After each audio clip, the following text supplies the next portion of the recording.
Je me suis fait avoir par un beau parleur.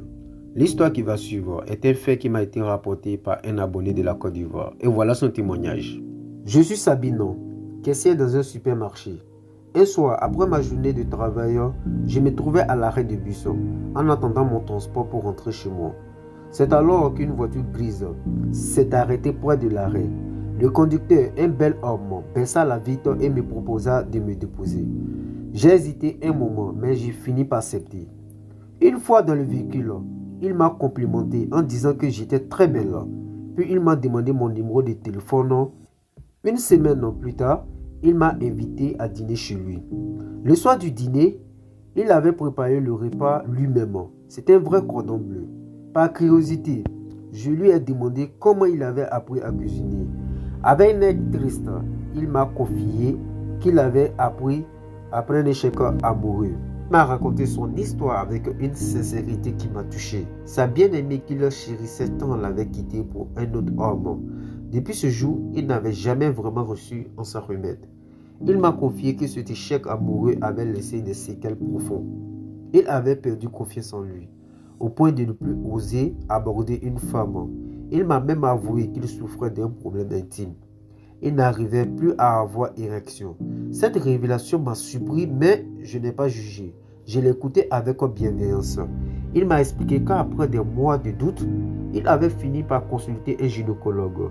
Ce dernier lui avait assuré que son problème n'était pas physique, mais purement psychologique. Il lui avait dit, s'il parvenait à se libérer de son passé et à tomber à renouveau amoureux, tout redeviendra normal. En me regardant dans les yeux, il me confia que j'étais la personne qui pouvait donner cette lueur d'espoir et qu'il avait ressenti quelque chose qu'il n'avait jamais ressenti pour quelqu'un d'autre auparavant. Ces mots résonnaient encore dans mon esprit. Pendant qu'on se fixait tous deux dans les yeux, on finit par s'embrasser jusqu'au point où il sentait à nouveau une érection. Ce fut un moment de joie et de célébration. J'étais d'ailleurs très heureux et fier d'être la personne qui l'avait redonné foi en amour. Cette soirée qui avait commencé par un simple dîner s'est transformée en un moment magique et inoubliable. Ce fut une nuit d'amour passionné, pleine de douceur et de complicité. Pour une première fois, j'avais la notion du véritable amour. Nous étions simplement deux amants qui s'étaient retrouvés. Quelques jours après cette soirée magique, je commençais à m'inquiéter. Je l'appelais mais il était injoignable. À chaque tentative, je tombais directement sur sa messagerie. Mon esprit était envahi par 1000 questions. Que se passe-t-il? Pourquoi ce silence soudain? Incapable d'attendre plus longtemps, je décidai de me rendre directement à son domicile.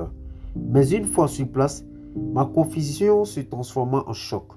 Le gardien de l'immeuble, à qui je demandais des nouvelles, m'expliqua que c'était une résidence meublée pour des clients de passage.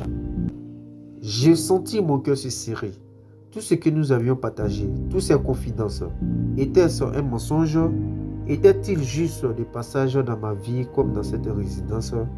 Alors mon sixième sens me dicta que j'avais eu affaire à un beau parleur.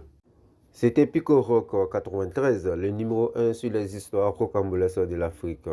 Dites-moi ce que vous en pensez dans les commentaires et je vous dis à bientôt.